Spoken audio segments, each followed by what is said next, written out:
ఉద్యోగుల పెండింగ్ సమస్యలను తక్షణమే పరిష్కరించాలని డిమాండ్ చేస్తూ రాష్ట్ర రెవెన్యూ ఉద్యోగుల సంఘం ఆధ్వర్యంలో సోమవారం రాజమండ్రి కలెక్టరేట్ వద్ద ఉద్యోగుల ఆందోళన చేపట్టారు. పీఆర్సీ కమిషన్ నియామకం, ఆర్ఏ అమలు, డిఏ బకాయిల చెల్లింపులో ప్రభుత్వం నిర్లక్ష్యంగా వ్యవహరిస్తోందని ఉద్యోగ సంఘ నాయకులు ఆరోపించారు. ఈ సందర్భంగా రాష్ట్ర రెవెన్యూ ఉద్యోగుల సంఘ అధ్యక్షుడు బొప్పరాజు వెంకటేశ్వర్లు మాట్లాడుతూ ప్రభుత్వం అధికారంలోకి వచ్చి 2 ఏళ్లు గడిచినా ఇప్పటికీ పీఆర్సీ కమిషన్ ను నియమించలేదని విమర్శించారు. అధికారంలోకి వచ్చిన వెంటనే మధ్యంతర భృతి అమలు చేస్తామని ఇచ్చిన హామీని కూడా ప్రభుత్వం నిలబెట్టుకోలేదన్నారు. ముందుగా ప్రింట్ మరియు ఎలక్ట్రానిక్ మీడియా మిత్రులకు ఏపీజేఎస్ అమరావతి పక్షాన నమస్సమాంజలు తెలియజేస్తూ, గత ప్రభుత్వ హయాంలో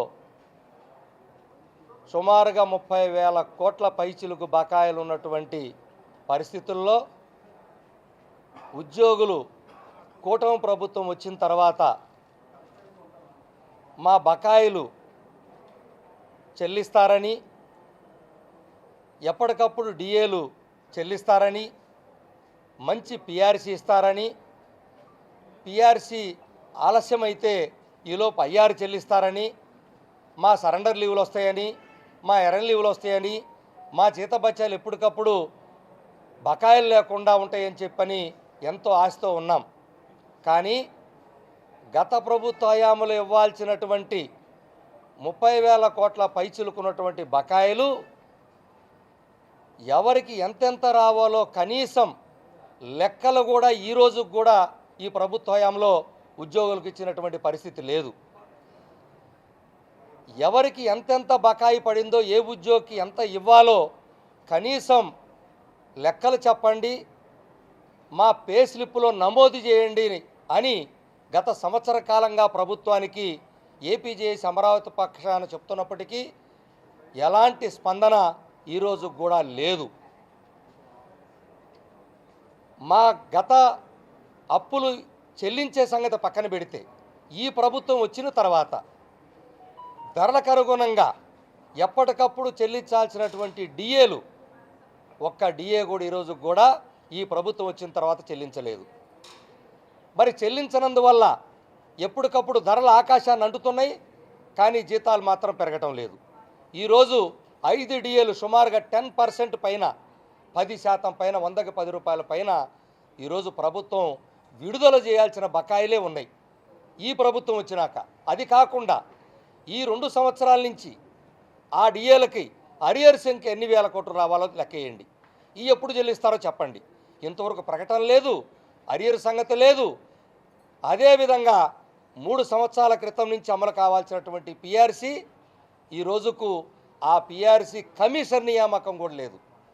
గత ప్రభుత్వం పీఆర్సీ కమిషన్ నియమిస్తే ఆ నియమించిన కమిషనరు జూన్ 2024లో రాజీనామా చేస్తే ఆయన స్థానంలో ₹1 ఖర్చు లేకుండా ఇంకొకరు అపాయింట్ చేసే అధికారిని కూడా ఈరోజు కూడా అపాయింట్ చేయకపోతే తీవ్ర మనోవేదనకు గురవుతున్నారు ఉద్యోగులు.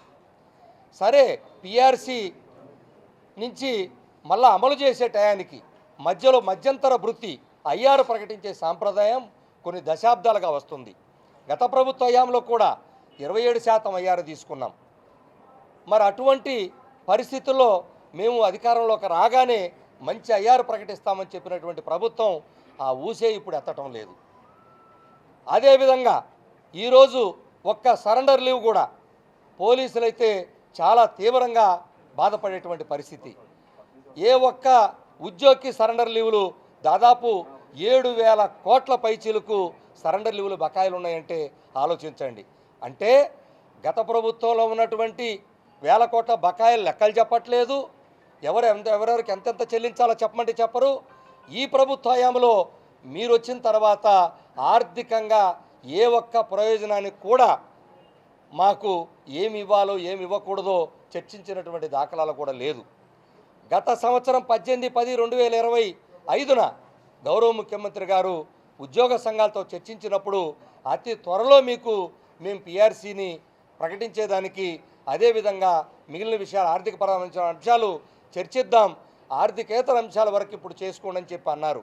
కానీ ఈరోజుకు సంవత్సరంగా వస్తుంటే కూడా గౌరవ ముఖ్యమంత్రి గారు ఈ ఆర్థికపరమైనటువంటి అంశాల మీద ఎలాంటి చర్చ చేయకపోయినందువల్ల ఈరోజు ఉద్యోగులు ప్రధానంగా రిటైర్ ఉద్యోగులు తల్లడిల్లిపోతూ ఉన్నారు. ఆలోచన చేయండి ప్రభుత్వం కూడా, ప్రజలకు కూడా అర్థమవుతాయి మేము చెప్పేవి కూడా. ఒక రిటైర్ అయినటువంటి ఉద్యోగి తనకి ఎన్ని లక్షలు రావాలో, ఎప్పుడు ఇస్తారో, ఎలా ఇస్తారో తెలియకపోతే సర్వీసులో ఉన్నప్పుడు ఉద్యోగికి కనీసం పే బిల్ వేయటానికే తోటి ఉద్యోగి సహకరించడు. అలాంటిది రిటైర్ అయినటువంటి ఉద్యోగి తను ఎక్కడని బిల్లు పెట్టుకోవాలి, ఎవరినైనా అడగాలి, ఎంతని రావాలి. ఒకవేళ ఈ లోపు ఆ రిటైర్ ఉద్యోగి చనిపోతే ఆ బకాయిలు ఎవరికి చెల్లించాలో దిక్కులేని పరిస్థితుల్లో ఈరోజు ఉద్యోగుల కుటుంబాలు ఉన్నాయి. ఎంత దారుణం చూడండి, ఎంత బాధేస్తో చూడండి. రిటైర్ ఉద్యోగికి 2018 డిఆర్ఇయర్స్ సర్వీసులో ఉన్నోడికి లేవు, రిటైర్ అయినోడికి 2018 అంటే 8 సంవత్సరాల క్రితం ఇవ్వాల్సిన డిఆర్ఇయర్స్ ఈ రోజుకు లేవు. ఈ వాస్తవాలు ప్రజలందరికీ తెలియాలి.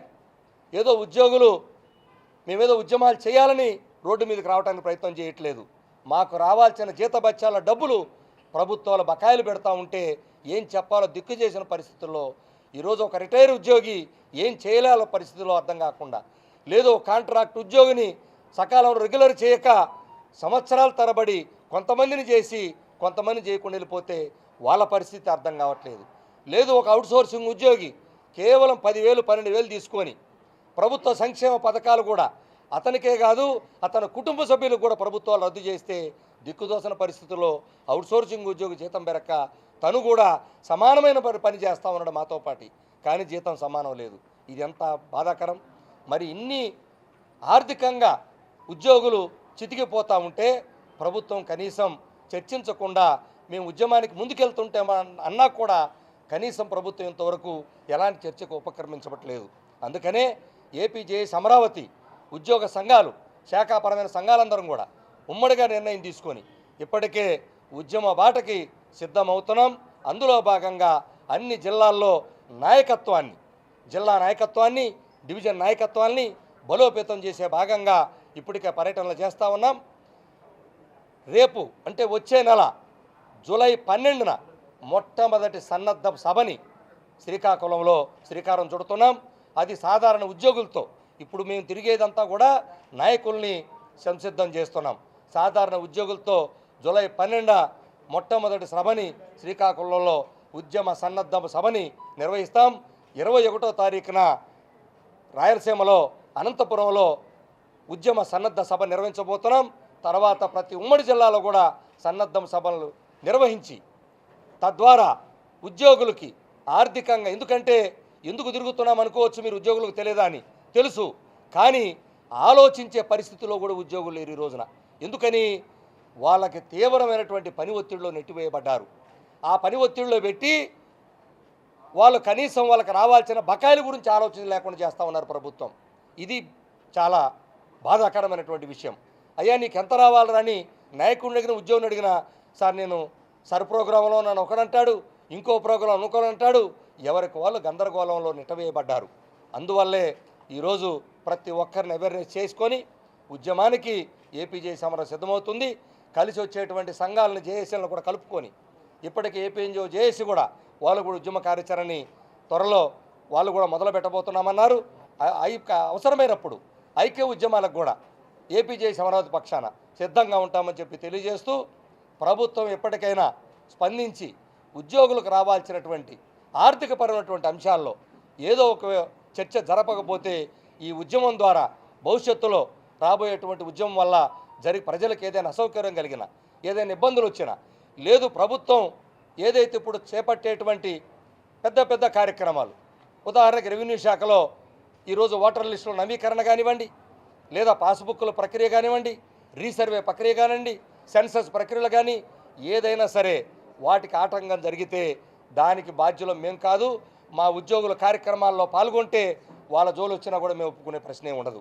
కాబట్టి ప్రభుత్వం ఆలోచన చేసి ఇవన్నీ గమనంలో పెట్టుకొని ఉద్యోగుల ఆర్థికపరమైన అంశాల్లో చర్చించాలని మీ ద్వారా ప్రభుత్వాన్ని కోరుతా ఉన్నాం.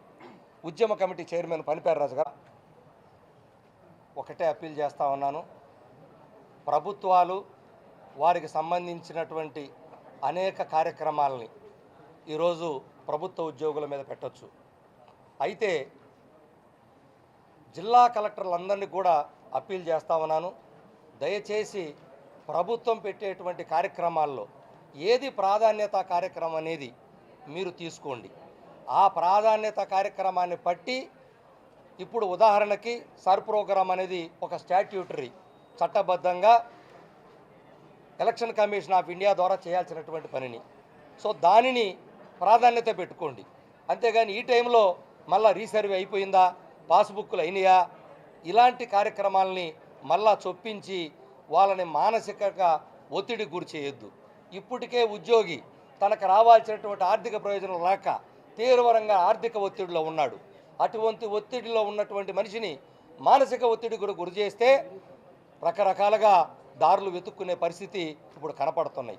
దయచేసి ఆ పరిస్థితిని ప్రభుత్వంలో ఉన్నటువంటి పెద్దల అధికారులు ఎవరు కూడా కలగజేయకుండా ఏ పనిని ఎంతవరకు చేయాలో దాన్ని ప్రాధాన్యత కమల చేయొచ్చే విధంగా మీరు చర్యలు తీసుకోవాలని ఇప్పటికే మేము రెవెన్యూ సంఘ పక్షాన గౌరవ మంత్రివర్లకు చాలా స్పష్టంగా చెప్పాం. ఒకదాని మీద ఒకటి ప్రోగ్రామ్స్ పెట్టి ఓవర్లాప్ చేస్తూ ఉద్యోగులను తీవ్రంగా ఒత్తిడిలోకి తీసుకెళ్తున్నారు. దయచేసి ఏ పని తర్వాత ఏ పని చేయాలో ఒకదాని తర్వాత ఒకటి చేయించుకోండి. పని చేయడానికి మేము సిద్ధంగా ఉన్నాం, కానీ ఓవర్లాప్ అయ్యి తప్పులు జరిగి తద్వారా ప్రజలకు నష్టం చేయకుండా ఉండాలి అనే అంశాన్ని చెప్పున్నాం. ఉద్యోగులకు కూడా పిలుపునిస్తున్నాను, దయచేసి మీరు ఒత్తిడికి గురై అవ్వాల్సిన అవసరం లేదు.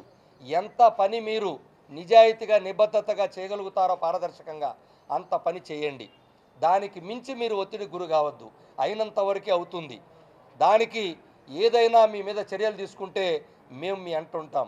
ఉద్దేశపూర్వకంగా మీరు తప్పు చేస్తే ఏ సంఘం మీ వెంట ఉండదు, కానీ ఒత్తిడి గురి అవ్వాల్సిన అవసరం లేదు. ఆ ఒత్తిడి గురయ్యాం కదా అని రకరకాలుగా మీరు దారులు వెతుక్కొని ఏదో సూసైడ్ లాంటివి ఇటువంటి విషయాలకు వెళ్ళొద్దు. ఎందుకంటే నీ కుటుంబం నీ వెనక నీ కోసం 1000 కళ్ళతో ఎదురు చూస్తూ ఉంటారు. వాళ్ళు నీ ఇబ్బంది గురి చేయాల్సిన పని మనకు లేదు. కాబట్టి ఎక్కడా కూడా ఎవరు ఒత్తిడి గురి కావద్దు. సంఘం ఉంది, మేము తప్పకుండా ప్రతి ఒక్క ఉద్యోగి వెంట ఉంటాం.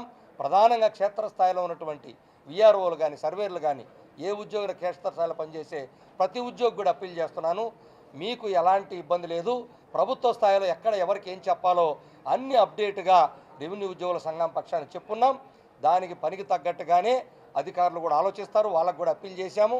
కాబట్టి దయచేసి ఒత్తిడి గురి కావద్దని అప్పీల్ చేస్తాం.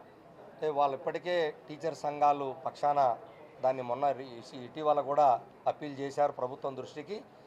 వాళ్ళు కోరినట్టుగా ఏదైతే ఎవరికైనా తెలిసింది సర్వీసులోకి వచ్చిన ఉద్యోగికి మళ్ళా ప్రత్యేకంగా పెట్టాల్సిన అవసరం ఏముంటుంది, సర్వీసులోకి వచ్చిన తర్వాత చేసేది ఏముంటుంది.